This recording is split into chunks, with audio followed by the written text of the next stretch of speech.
அண்ணா IAS academy சாதனையாளர்களின் சங்கம். மாணவ நண்பர்கள் அனைவருக்கும் வணக்கம். நான் உங்கள் பொன்வேல் பாண்டியன், நடப்பு நிகழ்வுகள் ஆசிரியர்.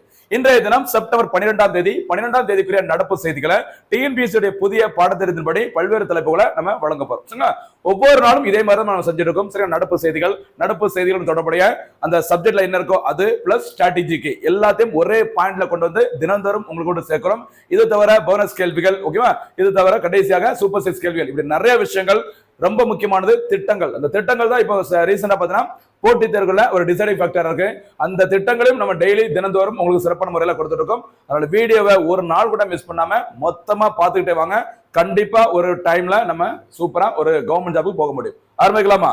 இன்றைய தினம் செப்டம்பர் 12 நடப்பு செய்திகள். ஃபர்ஸ்ட் பாயிண்ட் பாருங்க. இன்றைய செய்தித்தாள்களை பார்த்தீங்கன்னா தமிழ்நாடு அரசின் சரியா அந்த முதலீட்டாளர்கள் மாநாடு தொடர்பாக நிறைய செய்திகள் இடம்பெற்றிருக்குது. நிறைய சரி, அந்த பழைய உலக முதலீட்டாளர் மாநாடு சமீபத்துல மு.க. ஸ்டாலின் அவர்கள் ஜெர்மனி இங்கிலாந்துக்கு போனது, அங்க முதலீடுகள் எவ்வளவு ஈர்க்கப்பட்டது. இது தவிர நேற்றைய தினத்துல ஓசூரில் முதலீட்டுகள் மாநாடு நடைபெற்றது. இதெல்லாம் மொத்தமா தொகுத்து நிறைய போட்டிருந்தாங்க. நம்மளும் அதே மாதிரி மொத்தமா, ஆனா ரொம்ப சிம்பிளா எக்ஸாமுக்கு என்ன தேவையோ அது மட்டும் கரெக்டா கொடுத்திருக்கும். ரொம்ப ரொம்ப முக்கியமானது. அது பிலிம்ஸ்க்கும் யூஸ்ஃபுல்லா இருக்கும், கண்டிப்பாக மெயின்ஸுக்கும் யூஸ்ஃபுல்லா இருக்கும். ரொம்ப ரொம்ப முக்கியமானது. பாருங்கம்மா, ஓசூர் முதலீட்டாளர்கள் மாநாடு 2025 சரியா, கிருஷ்ணகிரி மாவட்டம். சரி, கிருஷ்ணகிரில தான் ஓசூர் இருக்கு, உங்களுக்கு தெரிஞ்சிருக்கும். கிருஷ்ணகிரி மாவட்டம் ஓசூரில் யார் இந்த மாநாட்டம் நடத்தினாங்கன்னு சொல்லி பாருங்க. தொழில் முதலீட்டு ஊக்குவிப்பு வர்த்தகத்துறை சார்பில் இந்த முதலீட்டாளர்கள் மாநாடு நடைபெற்றது. இந்த மாநாட்டின் போது எவ்வளவு முதலீடுகள் ஈர்க்கப்பட்டது அப்படின்னு பாருங்க. ரூபாய் 24,307 கோடி ரூபாய் மொத்த முதலீடுகள் ஈர்க்கப்பட்டுள்ளது. இதன் மூலமாக கிட்டத்தட்ட ஒரு 50,000 பேருக்கு வேலை வாய்ப்பு கிடைக்கும் சொல்லியிருக்காங்க. இதெல்லாம் நம்பர் அவ்வளவு முக்கியம் கிடையாது. இந்த அமௌண்ட் பாத்துக்கோங்க. அதே மாதிரி இந்த முதலீடுகள் எத்தனை புரிந்துணர்வு ஒப்பந்தங்கள், எம்ஓன்னு சொல்லுவோம் நம்ம, எத்தனை புரிந்துணர்வு ஒப்பந்தங்கள் மூலம் கையெழுத்தானது அப்படின்னு பார்த்தீங்கன்னா 92 சரிங்களா, 92 புரிந்துணர்வு ஒப்பந்தங்கள் மூலம் இந்த முதலீடுகள் ஈர்க்கப்பட்டுள்ளது. ரொம்ப ரொம்ப முக்கியமானது. சரிங்களா, ஓகே. அதே மாதிரி தமிழக முதல்வர் மு.க. ஸ்டாலின் அவருடைய ஜெர்மனி இங்கிலாந்து பயணம் மூலம் சரிங்களா ஈர்க்கப்பட்ட மொத்த முதலீட்டு தொகை ரூபாய் 15,516 கோடி. ஓசூர்ல 24,307 கோடி. கவனமா இருங்க. இந்த மாதிரி முதலீடுகள் இருப்பது எல்லாமே எந்த இலக்கை நம்ம ஈஸியா அடைய முடியும் சொல்ல பார்க்கலாம். நம்ம ஏற்கனவே கடந்த வீடியோல பார்த்தது $1 டிரில்லியன் எக்கனாமி சரியா. தமிழ்நாடு அரசோட மொத்த பொருளாதார மதிப்பு $1 டிரில்லியன் பொருளாதாரத்தை அடைய வேண்டும். எந்த ஆண்டுக்குள்ளமா? 2030 ஆண்டுக்குள்ள. இந்த மாதிரி போயிட்டு இருந்ததுன்னா கண்டிப்பா நம்ம அந்த இலக்கை ஈஸியா அடைய முடியும் அப்படிங்கிற மாதிரி சொல்லியிருக்கிறாங்க. சரியா, அடுத்து பாருங்க, இன்னொரு முக்கியமான ஒரு முதலீட்டாளர்கள் மாநாடு. ஏற்கனவே சொன்ன மாதிரி தமிழ்நாட்டில் நடைபெற்ற உலக முதலீட்டாளர்கள் மாநாடு. சரிங்களா, அது ஷார்ட்டா என்ன சொல்லுவாங்க அப்படின்னா GIM சொல்லுவாங்க. சரி, ஜிம் குளோபல் இன்வெஸ்டர்ஸ் மீட் சொல்லுவாங்க. இந்த 3 மாநாடுகளுமே ரொம்ப ரொம்ப முக்கியமானது. இதுக்கு முன்னாடி நடைபெற்றது ஏதாச்சும் ஒரு ஏரியாவில் நடந்திருக்கும், சாதாரண ஒரு முதலீட்டாளர் மாநாடு இருக்கலாம். இது உலக முதலீட்டாளர் மாநாடு. இதுவரைக்கும் 3 மாநாடுகள் நடந்திருக்குது. அதுல ஃபர்ஸ்ட் மாநாடு, செகண்ட், தேர்ட் யாரு முதலமைச்சராக இருக்கும்போது நடைபெற்றது அப்படிங்கிறத பார்க்கலாம். பாருங்க, முதல் உலக முதலீட்டாளர்கள் மாநாடு நடைபெற்ற வருஷம் 2015. நமக்கு நல்லா தெரிஞ்சிருக்கும். 2015ஆம் ஆண்டு தமிழ்நாட்டின் முதலமைச்சராக இருந்தவர் செல்வி ஜெயலலிதா அம்மையார் அவர்கள். அவங்க டைம்ல தான், அவங்க முதலமைச்சராக இருக்கும்போது தான் தமிழ்நாட்டில் முதல் உலக முதலீட்டாளர் மாநாடு நடைபெற்றது குறிப்பிடத்தக்கது. சரிங்களா, அதை நம்ம சொல்லிருக்கோம், கவனமா இருக்கு. சரிங்களா, அடுத்து 2வது உலக முதலீட்டாளர்கள் மாநாடு நடைபெற்ற வருஷம் 2019ஆம் ஆண்டு. மறக்க கூடாது. அந்த டைம்ல தமிழ்நாட்டின் முதலமைச்சராக இருந்தவர் எடப்பாடி கே பழனிசாமி அவர்கள். மறக்காதீங்க. சரிங்களா, சரி, அடுத்து வர்ற 3வது மாநாடு ரொம்ப முக்கியமானது. சரிங்களா, 3வது உலக முதலீட்டாளர்கள் மாநாடு ஜிம். ஓகேவா, மறக்காதீங்கம்மா. 2024ஆம் ஆண்டில் ஜனவரி மாதத்துல சென்னையில் நடைபெற்றது. இந்த மாநாடு நடைபெறும் பொழுதும் சரி, தற்போதும் சரி, தமிழ்நாட்டின் முதலமைச்சராக இருப்பவர் மு.க. ஸ்டாலின் அவர்கள். மறக்காதீங்க. சரிங்களா, இந்த 3வது உலக முதலீட்டாளர்கள் மாநாட்டின் போது ஈர்க்கப்பட்ட மொத்த தொகை பாருங்க 6,64,180 கோடி. அது என்ன சொல்லிருப்பாங்கன்னா 6.64 லட்சம் கோடின்னு சொல்லியிருப்பாங்க. ரொம்ப ரொம்ப முக்கியமானது, கவனமா இருங்க. சரிங்களா, இந்த முதலீடுகள் கிட்டத்தட்ட 6.64 லட்சம் கோடி முதலீடானது எத்தனை புரிந்துணர்வு ஒப்பந்தங்கள் மூலம் கையெழுத்தானது?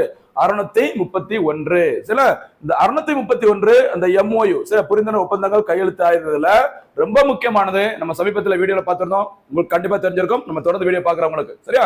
தூத்துக்குடி மாவட்டத்துல தமிழ்நாட்டுல முதல் மின்சார வாகன தயாரிப்பு ஆலை தொடங்கப்பட்டது. ஓகேவா, எந்த நிறுவனம் தொடங்கினாங்க? வின்ஃபாஸ்ட் நிறுவனம். சரி, வின்ஃபாஸ்ட் நிறுவனம் எந்த நாட்டை சேர்ந்தது? வியட்நாம் நாட்டை சேர்ந்தது. அந்த வின்ஃபாஸ்ட் நிறுவனமானது இந்த 3வது உலக முதலீட்டாளர் மாநாட்டில் தான் இந்த ஒப்பந்தத்துல சைன் பண்ணியிருந்தாங்க. கண்டிப்பா ஞாபகம் வச்சுக்கோங்க. இந்த ஒப்பந்தம் கையெழுத்திட்டு 17 மாதங்கள்ல இந்த நிறுவனம் தன்னுடைய தயாரிப்பு ஆலையை தொடங்கியது. இது ஒரு சாதனை, கவனமா இருங்க. இந்த மாதிரி மென்ஷன் பண்ணி கேட்கலாம், கவனமா இருங்க. சரியாமா? ஓகே. இந்த 3 மாநாடுகளும் நடைபெற்ற இடம் எங்க பார்த்தா சென்னை தான். சென்னையில எங்க அப்படின்னு பார்த்தா நந்தம்பாக்கம் வணிக வளாகம். சரி, நந்தம்பாக்கம் ட்ரேட் சென்டர்ல தான் 3 உலக முதலீட்டு மாநாடு நடைபெற்றது. ஃபர்ஸ்ட் ஜப்பான் 2015 செல்வி ஜெயலலிதா அம்மையார் பேர்ல, செகண்ட் அந்த மாநாடு பார்த்தீங்கன்னா 2019 எடப்பாடி கே பழனிசாமி அவர்கள் முதலமைச்சராக இருக்கும்போது நடத்தினாங்க. 2024ஆம் ஆண்டு மு.க. ஸ்டாலின் அவர்கள் முதலமைச்சராக இருக்கும்போது. ரொம்ப முக்கியமானது 3மே, கவனம் பாருங்க. அடுத்து பாருங்கம்மா, அடுத்து இன்னொரு முக்கியமான மாநாடு, முதலீட்டாளர்களின் முதல் முகவரி தமிழ்நாடு. சரியா? இதுவும் ஒரு முதலீட்டாளர்கள் மாநாடு. முதலீடுகள் ஏற்பதற்காக தமிழ்நாடு மேற்கொண்ட ஒரு முக்கியமான மாநாடு. மாநாட்டிற்கு வச்ச தலைப்பு பாருங்க, முதலீட்டாளர்களின் முதல் முகவரி தமிழ்நாடு. சரிங்களா? தொழில்துறை சார்பில், சரி, தமிழக தொழில்துறை சார்பில் சென்னையில் 2022ஆம் ஆண்டு ஜூலை 4ஆம் தேதியில் நடைபெற்றது. இந்த மாநாட்டின் மூலம் பாத்தீங்கன்னா கிட்டத்தட்ட 1,25,244 கோடி ரூபாய் முதலீடுகள் ஈர்க்கப்பட்டது. வேலை வாய்ப்புகள் பாத்துக்கோங்க. இதன் மூலம் 60 திட்டங்களுக்கான புரிந்துணர்வு ஒப்பந்தங்களும் கையெழுத்தானது. ரொம்ப ரொம்ப முக்கியமானது. இதுல இன்னொரு விஷயம் ரொம்ப முக்கியமானது என்னன்னு பாத்தீங்கன்னா இந்த பாயிண்ட் தான் பாத்துக்கோங்க. இந்த முதலீட்டாளர்களின் முதல் முகவரி தமிழ்நாடு இந்த மாநாட்டின் போதுதான் எந்த இலக்கு தமிழ்நாடு அரசினால் அறிவிக்கப்பட்டது? 2030ஆம் ஆண்டிற்குள் $1 டிரில்லியன் பொருளாதாரம். மத்திய அரசானது இந்த 2025ஆம் ஆண்டுக்குள்ள மொத்த பொருளாதார மதிப்பு எவ்வளவு இருக்குன்னு சொல்லிருக்காங்க இலக்காக?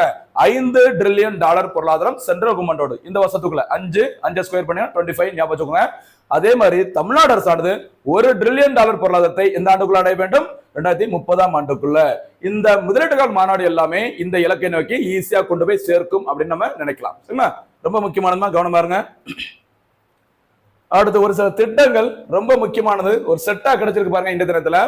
மருத்துவ காப்பீடு திட்டங்கள். சரி, ஒரு சில முக்கியமான மருத்துவ காப்பீடு திட்டங்கள் தமிழ்நாட்டுல என்ன எப்ப தொடங்கினாங்க, அதே மாதிரி மத்திய அரசு அது தொடர்பான திட்டத்தை எப்ப தொடங்கினாங்க, என்ன திட்டம் அப்படிங்கறத பார்க்கலாம். பாருங்க, கலைஞர் மருத்துவ காப்பீடு திட்டம். சரியா? கலைஞர் மருத்துவ காப்பீடு திட்டமானது ஃபர்ஸ்ட் ஸ்டார்டிங்ல என்ன பேர் சொல்றாங்க அப்படின்னா, முதலில் அழைக்கப்பட்ட பெயர் உயிர் காக்கும் உயர் சிகிச்சைக்கான கலைஞர் காப்பீடு திட்டம். பெருசா இருக்கிறாங்க, ஷார்ட்டா கலைஞர் மருத்துவ காப்பீடு திட்டம் வச்சுட்டாங்க. சரிங்களா? இந்த திட்டம் தொடங்கப்பட்ட நாள் பார்த்தோங்க ஜூலை 23, 2009. சரி, 2006 முதல் 2011ஆம் ஆண்டு வரைக்கும் தமிழ்நாட்டின் முதலமைச்சராக இருந்தவர் யாருமா? கலைஞர் மு. கருணாநிதி அவர்கள். அந்த டைம்ல தான் 2009ஆம் ஆண்டு ஸ்டார்டிங்ல என்ன திட்டம் தொடங்கினாங்க? கலைஞர் மருத்துவ காப்பீடு திட்டம் தொடங்கப்பட்டது. ஒரிஜினலா வச்ச பேர் உயிர் காக்கும் உயர் சிகிச்சைக்கான கலைஞர் காப்பீடு திட்டம். சரிங்களா? அந்த திட்டமானது பெயர் மாற்றம் செய்யப்பட்டது. எப்போ அப்படின்னு பாத்தீங்கன்னா 2011ஆம் ஆண்டு. சரிங்களா? உங்களுக்கு கண்டிப்பா தெரிஞ்சிருக்கும். 2011ஆம் ஆண்டு முதல் 2021ஆம் ஆண்டு வரைக்கும் ஆட்சியில் இருந்தது அதிமுக அரசு. ஓகேவா? அந்த டைம்ல 2011ஆம் ஆண்டு அதிமுக அரசு ஓகேவா ஆட்சியை கைப்பற்றினாங்க. செல்வி ஜெயலலிதா அம்மையார் அவர்கள் முதலமைச்சரானாங்க. வந்த உடனே இந்த கலைஞர் மருத்துவ காப்பீடு திட்டத்தின் பெயர் மாற்றப்பட்டது. என்ன பாருங்க, முதலமைச்சரின் விரிவான மருத்துவ காப்பீடு திட்டம், காம்ப்ரிஹென்சிவ் அந்த ஹெல்த் இன்சூரன்ஸ் ஸ்கீம் சொல்லுவாங்க. இந்த பேரை மாத்திட்டாங்க. இந்த வருஷம் 2011ஆம் ஆண்டு. பாருங்க, கலைஞர் காப்பீடு திட்டமானது ஜூலை 2011ஆம் ஆண்டில் முதலமைச்சரின் விரிவான மருத்துவ காப்பீடு திட்டம் என பெயர் மாற்றம் செய்யப்பட்டது. ப்ராசஸ் பாத்துக்கோங்க, கவனமா இருங்க. இப்ப வரைக்கும் என்ன பேர் தான் இருக்கு? முதலமைச்சரின் விரிவான மருத்துவ காப்பீடு திட்டம் பேர் தான் இருக்கு. ஆனா ஸ்டார்டிங்ல அந்த திட்டம் 2009ஆம் ஆண்டு கலைஞர் அவர்கள் பேர்ல திட்டம் தொடங்கப்பட்டது, மறக்காதீங்க. சரிங்களா? ஏன்னா அதை கூட அப்படி மென்ஷன் பண்ணி கேட்க வாய்ப்புகள் இருக்குது, கவனமா இருங்க. அடுத்து முக்கியமான மத்திய அரசு தொடர்பான திட்டம் பாருங்க, ஆயுஷ்மான் பாரத் பிரதம மந்திரியின் ஜன் ஆரோக்கிய யோஜனா திட்டம். சரியா? ABPMJAY. சரி, ஆயுஷ்மான் பாரத் பிரதான் மந்திரி ஜன் ஆரோக்கிய யோஜனா. இந்த திட்டத்தை பத்தி லைட்டா சொல்லிடுறேன். என்னன்னு பாத்தீங்கன்னா, ஒரு குடும்பத்திற்கு அதிகபட்சம் 5 லட்சம் வரைக்கும் மருத்துவ காப்பீடு வழங்கும் திட்டம் தான் இந்த திட்டம். ரொம்ப முக்கியமானது. இந்த திட்டத்தின் மூலமாக ஒரு குடும்பத்துல அதிகபட்சம் ஒரு வருஷத்துக்கு 5 லட்சம் வரைக்கும் ஃப்ரீயா ட்ரீட்மெண்ட் கொடுப்பாங்க. தேர்ந்தெடுக்கப்பட்ட சிகிச்சைகள், சரியா, தேர்ந்தெடுக்கப்பட்ட சில மருத்துவமனைகள்ல வழங்கப்படும். இந்த திட்டம் தொடங்கப்பட்டது எப்படின்னு சொல்லி பாருங்க, செப்டம்பர் 23, 2018 அன்று தொடங்கப்பட்டது. திட்டம் தொடங்கப்பட்ட இடம் ராஞ்சி. சரியா? ராஞ்சி ஜார்க்கண்ட் மாநிலத்தின் தலைநகரம், மறந்துடாது. ஓகேவா? அதான் நான் ஏற்கனவே சொன்ன மாதிரி இந்த திட்டத்தின் மூலமாக ரூபாய் 5 லட்சம் வரை மருத்துவ காப்பீடு ஒரு குடும்பத்திற்கு வழங்கப்படும். சரிங்களா? ஓகே. இந்த திட்டம் எதனுடைய ஒரு பகுதின்னு சொல்லி பாருங்க, தேசிய சுகாதார கொள்கையின் ஒரு பகுதியாக தொடங்கப்பட்டது. இந்த இடத்துல உங்களுக்கு ஒரு போனஸ் கேள்வி சொல்ல பார்க்கலாம். தேசிய சுகாதார கொள்கை எப்போ தொடங்கப்பட்டது? தேசிய சுகாதார இயக்கம், நேஷனல் ஹெல்த் மிஷன் எந்த ஆண்டு தொடங்கப்பட்டது? அது போனஸ் கேள்வியா பதில சொல்ல பார்க்கலாம் சிறப்பாக. அடுத்து ஒரு முக்கியமான செய்தி பாருங்க, தமிழ்நாடு தொடர்புடைய ஒரு செய்தி. சரி, இந்த செய்தியில் இடம்பெற்றது திருவள்ளுவர் பத்தி சில செய்திகள்லாம் அங்க ஒரு நியூஸ், ஒரே பக்கத்துல 2 செய்திகள் வந்தது. நம்ம ஒரே இடத்துல மொத்தமா சேர்த்து சில விஷயங்களை எக்ஸாம் பாயிண்ட் ஆஃப் வியூல அப்படியே ஞாபகம் வச்சுட்டு நம்ம மொத்தமா கொடுத்துருக்கோம். பாருங்க, திருவள்ளுவர். சரியா, கன்னியாகுமரியில் திருவள்ளுவர் சிலை திறக்கப்பட்ட நாள் ஜனவரி 1, 2000. ஜனவரி 1, 2000.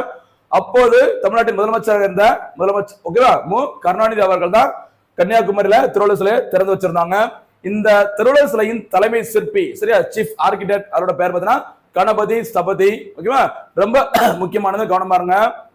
இது வந்து பழைய நியூஸ், இந்த ஃபர்ஸ்ட் 3 பாயிண்ட். சரியா, இந்த 4வது பாயிண்ட் பாருங்க. 2025ஆம் ஆண்டு வெள்ளி விழா கொண்டாடியது எதுமா? திருவள்ளுவர் சிலை. ஏன்னா 2000ல திருவள்ளுவர் சிலை கன்னியாகுமரியில் திறந்துக்கிறாங்க. இப்ப நடந்திருக்குது 2025, 2025ஆம் ஆண்டு. அப்படின்னா 25 ஆண்டுகள் நிறைவடைந்திருக்குது. 25 ஆண்டுகள் நிறைவடைந்ததுனாலே அது நம்ம என்ன சொல்லுவோம்? சில்வர் ஜூப்ளி அல்லது வெள்ளி விழா. ஓகேவா, அந்த வெள்ளி விழா முன்னிட்டு தற்போதைய முதல்வர் மு க ஸ்டாலின் அவர்கள் திருவள்ளுவர் சிலைக்கு வைத்த சிறப்பு பேர் என்னன்னு பாத்தீங்கன்னா பேரறிவு சிலை. ஸ்டாச்சு ஆஃப் விஸ்டம் சொல்லுவாங்க. ஸ்டாச்சு ஆஃப் விஸ்டம் சொல்லுவாங்க. ரொம்ப ரொம்ப முக்கியமானது, இது கேட்கலாம் அடுத்த தேர்வுகள்ல. ஓகேவா, இது தவிர இந்த 25வது ஓகே அந்த பொன் விழாவை முன்னிட்டு ஆண்டுதோறும் டிசம்பர் கடைசி வாரம் திருக்குறள் வாரமாக கொண்டாடப்படும் எனவும் அறிவிக்கப்பட்டுள்ளது தமிழ்நாடு அரசினால. ரொம்ப முக்கியமானதுதான், கவனமா இருங்க. சரிங்களா, உங்களோட ஒரு போனஸ் கேள்வி கேட்கலாமா? என்னன்னு ஓகேவா, இப்போ நமக்கு நடந்திருக்குது 2025ஆம் ஆண்டு. சரியா, என்ன ஆண்டு? 2025ஆம் ஆண்டு. இதை திருவள்ளுவர் ஆண்டாக மாற்றி சொல்ல பார்க்கலாம். இப்ப சாதாரணமா பார்த்தா 2025 நமக்கு ஆண்டு. இது திருவள்ளுவர் ஆண்டுனா இப்போ என்ன ஆண்டாக இருக்கும்? கண்டிப்பா சொல்றேன். சரிங்களா, 31 ஆண்டுகள் வித்தியாசம் இருக்கும்.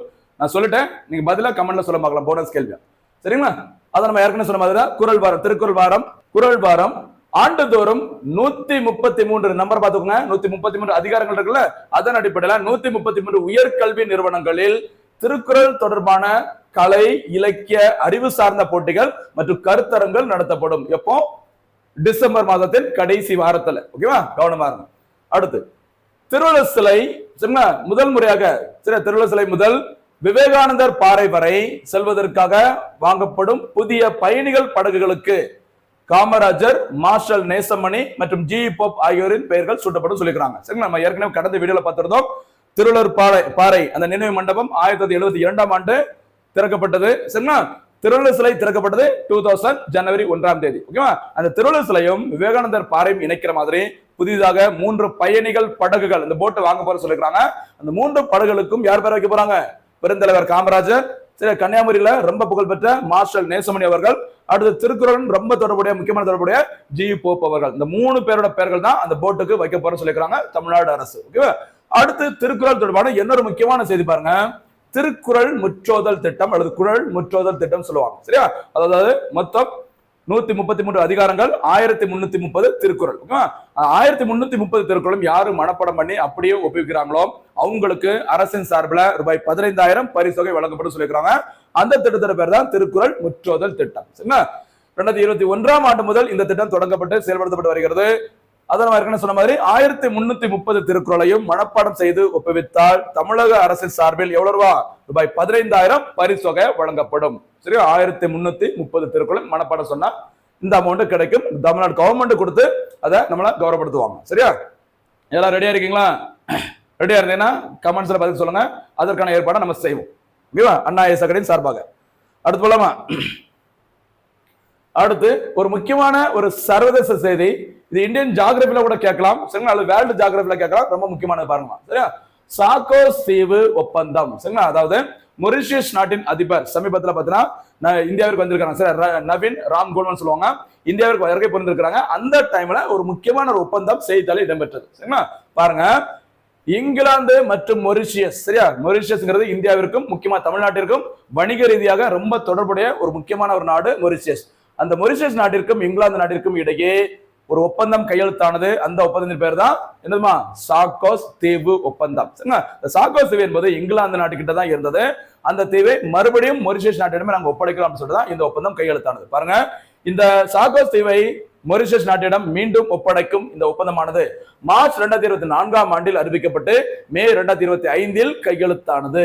இந்த ஒப்பந்தத்தின் மூலம் சாக்கோஸ் தீவுகள் மொரிஷியஸ் நாட்டிடம் முறைப்படி ஒப்படைக்கப்பட்டது. சரிங்களா, ஓகே. அடுத்து பாருங்க, 1960களில் அமெரிக்காவின் கோரிக்கையின் பேரில், யாரு? அமெரிக்கா. ஓகேவா? போகாத இடமே கிடையாது, சரியா? பம்பளுக்காத இடமே கிடையாது. பாருங்க, அமெரிக்காவின் கோரிக்கையின் பெயரில் இந்த சாக்கோஸ் தீவுகளில் உள்ள டியாகோ காசியா, டியாகோ காசியா அப்படிங்கிற ஒரு பகுதி இருக்குது. இந்த டியாகோ காசியாவில் கடற்படை தளம் பிரிட்டனால் அமைக்கப்பட்டது. ரொம்ப ரொம்ப முக்கியமானது, கவனமா இருங்க. இது ஏன் இந்த பேரை நம்ம மென்ஷன் பண்ணிக்கோ அப்படின்னு சொல்லி பாத்தீங்கன்னா, சாகோஸ் தீவை நாங்க வந்து மொரிஷியஸ் பிரிட்டன் கொடுத்துருன்னு சொல்லிட்டாங்க. ஆனா எது மட்டும் நாங்க கண்ட்ரோல்ல வச்சுப்போம் சொல்லிக்கிறாங்க, கட்டுப்பாட்டுக்குள்ள.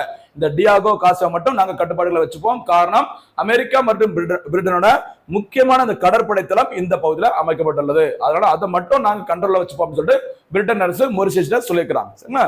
அடுத்து, மொரிஷியஸ் நாட்டின் தற்போதைய பிரதமர், சரியா, நவீன் சந்திர அனுகுலம் அவர்கள். சார், நவீன் சந்திர அனுகுலம் அவர்கள். இவங்க தான் தற்போது இந்தியாவிற்கு சுற்றுப்பயணம் மேற்கொண்டிருக்கிறாங்க. பல்வேறு ஒப்பந்தங்கள்லாம் இருக்குது. வந்துட்டு போகட்டும், மொத்தமா என்ன பண்ணாங்க அப்படிங்கறத நம்ம பார்க்கலாம். சரியா? பொருளாதார ரீதியாக, வர்த்தக ரீதியாக மொரிஷியஸுக்கும் நமக்கும் நிறைய கனெக்ஷன் இருக்கு. ரொம்ப முக்கியமானது. சரிங்களா? கவனமா இருங்க. அதனால நம்ம வெயிட் பண்ணுங்க, நம்ம மொத்தமா பார்க்கலாம். அடுத்து முக்கியமான செய்தி பாருங்க, பாதுகாப்பு, டிஃபென்ஸ் சம்பந்தப்பட்ட செய்தி பாருங்க. சமுத்திர பிரதட்சணா பயணம், சரிங்களா? ஒரு சுற்றுப்பயணம், உலகத்தை சுற்றி வர போறாங்க ஒரு சில பெண்கள். யார் அவங்க, என்ன எதற்காக போறாங்க அப்படிங்கறது பாருங்க. முப்படை வீராங்கனைகளின், சரி, தரைப்படை, விமானப்படை, கடற்படை, முப்படை வீராங்கனைகளின் முதல் கடல்வழி உலக பயணம். இந்தியாவில் இருக்கிற முப்படைகள், வீராங்கனைகள் உலகம் முழுமைக்கும் சுற்றி வரப்போறேன்னு சொல்லிக்கிறாங்க. ஓகேவா? எதன் மூலம் சொல்லி பார்த்தீங்கன்னா, பாய்மர படகு மூலம், சரி, பாய்மர படகு மூலம் பயணம் மேற்கொள்ள உள்ளனர். எங்க இருந்து அதோட பயணத்தை தொடங்கியிருக்கா அப்படின்னு சொல்லி பார்த்தீங்கன்னா, மும்பையில் உள்ள Gateway of India. Gateway of India, India Gate எங்க இருக்குது? இந்தியா கேட் டெல்லியில இருக்கு. சரியா? அதுக்கு நேர ஆப்போசிட்ல தான் நமக்கு என்ன நடக்கும், இந்த கடமை பாதையில குடியரசு தின விழா அணிவகுப்பு நடைபெறும். அது வந்து என்னமா, இந்தியா கேட். இங்க பாக்குறது கேட் வே ஆஃப் இந்தியா, இந்தியாவின் நுழைவு வாயில் சொல்லுவாங்க. அமைந்துள்ள இடம் எங்க? மும்பை. மறக்க கூடாது, கவனமா இருங்க. சரிங்களா? இந்த கேட்வே ஆஃப் இந்தியாவில் பாதுகாப்புத்துறை அமைச்சர் ராஜ்நாத் சிங் அவர்கள் இந்த பயணத்தை தொடங்கி வைத்தார். ஓகேவா?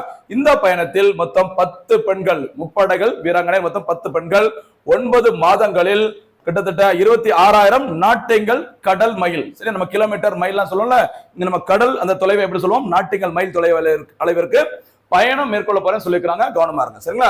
அந்த பயணத்திற்கு வைக்கப்பட்ட பேர் தான் சமுத்திர பிரதட்சணா பயணம். சரிங்களா? அது என்னன்னு கூட கேட்கலாமா, எதனோட தொடர்புடைய சொல்லி கேட்கலாம், கொஞ்சம் கவனமா இருக்கும். அடுத்த முக்கியமான ஒரு பாதுகாப்பு தொடர்புடைய முக்கிய செய்தி பாருங்க. இது சயின்ஸ் அண்ட் டெக்னாலஜியோட கேட்கலாம், கவனமா இருங்க. லான்சா என், லான்சா என் அப்படிங்கிற ஒரு ரேடார். ஓகேவா? ஒரு போனஸ் கேள்வி கேட்கவா, ரேடாரின் விரிவாக்கம் என்ன? நம்ம ரேடார் நம்ம சொல்றது சாதாரணமா ரேடார் அப்படி ஒரு ஷார்ட் நேம். இதோட ஃபுல் நேம் என்ன அப்படிங்கறத போனஸ் கேள்வியா பதில சொல்லும். ஓகேவா? பாருங்க, 3D முப்பரிமாண ASR லான்சாயன் என்ற கடற்படை வான் கண்காணிப்பு ரேடார் சமீபத்தில் செய்தியில் வந்திருக்குமா. என்ன பேரு? லான்சாயன் அப்படிங்கிறது ஒரு 3D ஃபார்மட்ல உருவாக்கப்பட்ட ஒரு கடற்படைக்கான வான் கண்காணிப்பு ஒரு ரேடார். ஓகேவா? சரி, இதை யார் உருவாக்கிருக்கான்னு சொல்லி பாருங்க. டாடா நிறுவனம். இந்தியாவோட பாதுகாப்பு துறையில ஒரு தனியார் நிறுவனம் ரொம்ப முக்கியமான பங்குகளை ஆற்றிட்டு இருக்காங்க. அவங்க யாருன்னா டாடா நிறுவனம். சரியா? பாருங்க, டாடா அட்வான்ஸ் சிஸ்டம் லிமிடெட் நிறுவனம் பிரபல இன்ஜினியரிங் நிறுவனமான இந்திரா நிறுவனத்துடன் இணைந்து இந்த ரேடாரை உருவாக்கி இருக்கிறாங்க. அதுக்கு வச்ச பேர் தானமா லான்சா. சரி, என்ன சிறப்புன்னு சொல்லி பாருங்க. இது பல்வேறு வகையான ட்ரோன்கள், சூப்பர்சோனிக் போர் விமானங்கள், கதிர்வீச்சு எதிர்ப்பு ஏவுகணைகள் மற்றும் அனைத்து வகையான கடற்படை தாக்குதல்களை கண்டறிவதற்கு மிகவும் பயனுள்ளதாக இருக்கும். சில ரேடார்னாலே முன்கூட்டியே அந்த தாக்குதலை கண்டுபிடிப்பதற்காக உருவாக்கப்பட்டுள்ளது. அதனால இது ரொம்ப ரொம்ப சிறப்பு வாய்ந்தது. சரிங்களா?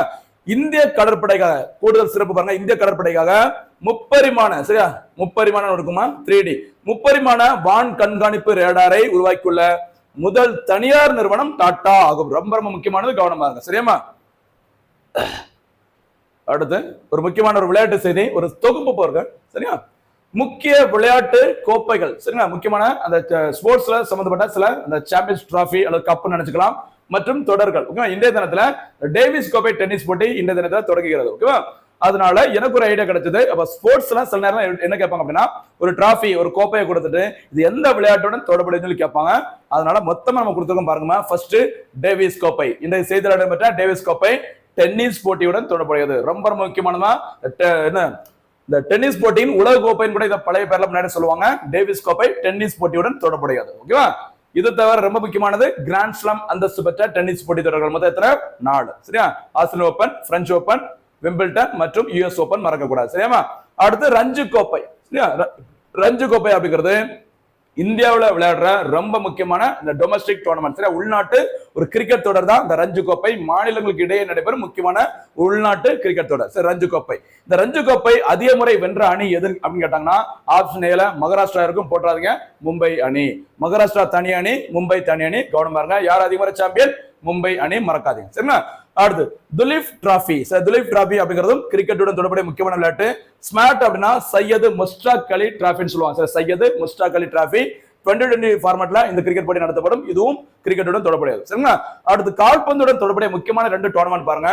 ஒன்னு சந்தோஷ் கோப்பை, என்ன பார்த்தீங்கன்னா துரந்த் கோப்பை. இந்த சந்தோஷ் கோப்பை துரந்த் கோப்பை எந்த விளையாட்டு தொடர்புடையது? கால்பந்து, மறக்க கூடாது, சரியா? அடுத்து என்னன்னு பாத்தீங்கன்னா அடுத்த கிரிக்கெட், சரியா? கவாஸ்கர், நம்ம இந்தியாவில் புகழ்பெற்ற கிரிக்கெட் வீரர் சுனில் கவாஸ்கர் மற்றும் ஆஸ்திரேலியாவோட புகழ்பெற்ற கிரிக்கெட் வீரர் ஆலன் பார்டர். இந்த 2 பேர் பேர்ல தான் கவாஸ்கர் அந்த பார்டர் கோப்பை அப்படிங்கிற ஒரு டோர்னமெண்ட் நடத்துறாங்க, ஒரு கிரிக்கெட் தொடர். இது யாருக்கும் இடையே நடைபெறும் ஒரு கிரிக்கெட் போட்டி அப்படின்னு பார்த்தீங்கன்னா இந்தியாவிற்கும் ஆஸ்திரேலியாவுக்கும் இடையே நடைபெறுகிற ஒரு கிரிக்கெட் தொடர், சரிங்களா? அடுத்து டெண்டுல்கர் ஆண்டர்சன், சரியா, ஞாபகம் வச்சுக்கோங்க. உலக புகழ்பெற்ற கிரிக்கெட் வீரர், சரியா, இந்த காட் ஆஃப் கிரிக்கெட் அப்படின்னு சொல்ற சச்சின் டெண்டுல்கர், அவர் பேர்லயும் இங்கிலாந்தோட புகழ்பெற்ற ஒரு ஃபேமஸான அந்த ஃபாஸ்ட் பவுலர் யாருமா? ஆண்டர்சன். 2 பேர் பேர்ல தான் முதல் முறையாக சமீபத்தில் இந்தியாவிற்கும் இங்கிலாந்துக்கும் இடையே இடையே நடைபெற்ற கிரிக்கெட் தொடர் தான் என்ன பேர் அழைக்கப்பட்டது? டெண்டுல்கர் ஆண்டர்சன் கிரிக்கெட் தொடர், சரிங்களா? இப்படி கூட கொடுத்து கேட்பாங்கம்மா, கவனமா இருங்க. அடுத்து அகைன் இந்த பாதுகாப்பு துறை தொடர்புடைய ஒரு செய்தி பாருங்க, ரொம்ப முக்கியமானது. ஐஎன்எஸ் விக்ரமாதித்யா, சரி, ஐஎன்எஸ் விக்ரமாதித்யா மறந்துடாதீங்கம்மா, ரொம்ப ரொம்ப முக்கியமானது. ஃபர்ஸ்ட் இது இப்படி இந்த பாயிண்ட் எப்படி இருக்குமா? ஐஎன்எஸ் விக்ரமாதித்யா அப்படிங்கிறது இந்தியாவில் பயன்படுத்தப்பட்ட முதல் விமானம் தாங்கி போர்க்கப்பல். என்னமா? இந்தியாவில் பயன்படுத்தப்பட்ட முதல் விமானம் தாங்கி போர்க்கப்பல் என்ன பேரு? INS Vikramaditya. It is first, ஓகேவா, அந்த aircraft carrier first time use பண்ணது, ஓகேவா? இங்க ஒரு பாயிண்ட் இருக்கு பாருங்க, இதுக்குரிய சரியான பதில் என்னன்னு பாத்தீங்கன்னா விக்ரமாதித்யா கிடையாது, ஐஎன்எஸ் விக்ராந்த். என்ன பேரு? கொஞ்சம் மாத்தி கரெக்டா எழுதிக்கோங்க, ஐஎன்எஸ் விக்ராந்த், சரிங்களா? ஐஎன்எஸ் விக்ரமாதித்யா அப்படிங்கிறது இந்தியாவில் பயன்படுத்தப்பட்ட முதல் விமானம் தாங்கி போர்க்கப்பல், மறக்க கூடாது, சரிங்களா? அது இந்தியாவில் தயாரிக்கப்பட்டது கிடையாது, ஓகேவா? இங்க பாக்குற ஐஎன்எஸ் விக்ராந்த் நோட் பண்ணிக்கோங்கம்மா. ஐஎன்எஸ் விக்ராந்த் என்பது இந்தியாவிலேயே, அதாவது உள்நாட்டிலே தயாரிக்கப்பட்ட முதல் விமானம் தாங்கி போர்க்கப்பல், சரி, first indigenously made aircraft carrier சொல்லுவாங்க, அதுக்கு வச்ச பேர் தான் ஐஎன்எஸ் விக்ராந்த், மறக்காதீங்க, சரிங்களா? இந்த ஐஎன்எஸ் விக்ராந்த் விமானம் தாங்கி போர்க்கப்பலானது உருவாக்கப்பட்ட இடம் கொச்சின் ஷிப்யார்டு சொல்லுவாங்க, சரியா? கொச்சி கப்பல் கட்டும் தளம், மறக்காதீங்க, சரிங்களா? 2 பேரை கன்ஃபியூஸ் ஆகக்கூடாமா? ஐஎன்எஸ் விக்ரமாதித்யா இந்தியாவில் பயன்படுத்தப்பட்ட முதல் விமானம் தாங்கி போர்க்கப்பல், சரிங்களா? ஒரு போர்க்கப்பல், அதுல விமானம் தரையிறங்கக்கூடிய வசதியில் இருக்கும், அதான் விமானம் தாங்கி போர்க்கப்பல். ஃபர்ஸ்ட் அது ஐஎன்எஸ் விக்ரமாதித்யா. ஐஎன்எஸ் விக்ராந்த் அப்படிங்கிறது இந்தியாவிலேயே இந்திய தொழில்நுட்பத்தை பயன்படுத்தி கொச்சின் நகரில் உருவாக்கப்பட்ட அந்த விமானம் தாங்கி போர்க்கப்பல். அடுத்து இன்னொரு முக்கியமான ஒரு பேர் பாருங்க, ஐஎன்எஸ் அரிகந்த், சரி, ஐஎன்எஸ் அரிகந்த் அப்படிங்கிறது அணுசக்தியால் இயங்கும் இந்தியாவின் முதல், சரி, அந்த பாலிஸ்டிக் ஏவுகணை நீர்மூழ்கி கப்பல், அதாவது அணுசக்தியில் இயங்கும் இந்தியாவின் முதல் நீர்மூழ்கி கப்பல் அப்படின்னு சொன்னா எதை சொல்லுவாங்க? ஐஎன்எஸ் அரிகந்த். ஞாபகமா? It is first nuclear powered submarine அப்படி சொல்லுவாங்க. என்ன பேரு? ஐஎன்எஸ் அரிகந்த், மறக்காதீங்க, சரிங்களா? ஓகே, இந்த ஐஎன்எஸ் அரிகந்தை பயன்படுத்தினதுக்கு அப்புறமா ரஷ்யா, அமெரிக்கா, பிரான்ஸ், இங்கிலாந்து மற்றும் சீனா ஆகிய நாடுகளுக்கு அடுத்தபடியாக, ஓகேவா, அணுவாற்றல் நீர்மூழ்கி கப்பலை உள்நாட்டிலேயே தயாரிக்கும் 6வது நாடாக இந்தியா மாறி ஒரு சிறப்பான இடத்தை பெற்றுள்ளது. ஞாபகம் ரொம்ப முக்கியமான, சரிங்களா? மறக்க செய்யாதுமா. ஐஎன்எஸ் விக்ராந்த் மறக்க கூடாது, ஐஎன்எஸ் அரிகந்தும் மறக்காதீங்க. அடுத்து போலாமா? அடுத்து இந்தியன் பாலிட் தொடர்பான இன்றைய செய்தி பாருங்க. இந்தியாவில் சட்ட மேலவை உள்ள மாநிலங்கள். இன்றைய தினத்துல கர்நாடகா சட்ட மேலவைக்கு ஒரு 4 உறுப்பினர்கள் தேர்ந்தெடுக்கப்பட்டிருக்காங்க அப்படின்னு சொல்லிட்டு இதுக்கு முன்னாடி எங்கெல்லாம் இருக்குது அப்படிங்கிற செய்தி சொல்லியிருந்தாங்க. நம்ம இந்தியன் பாலிட்டி அந்த தேர்வு நோக்கில ஒரு செய்தியை நம்ம தொகுத்து கொடுத்துருக்கோம், மறக்காதீங்க, ஃபுல்லா பாருங்க.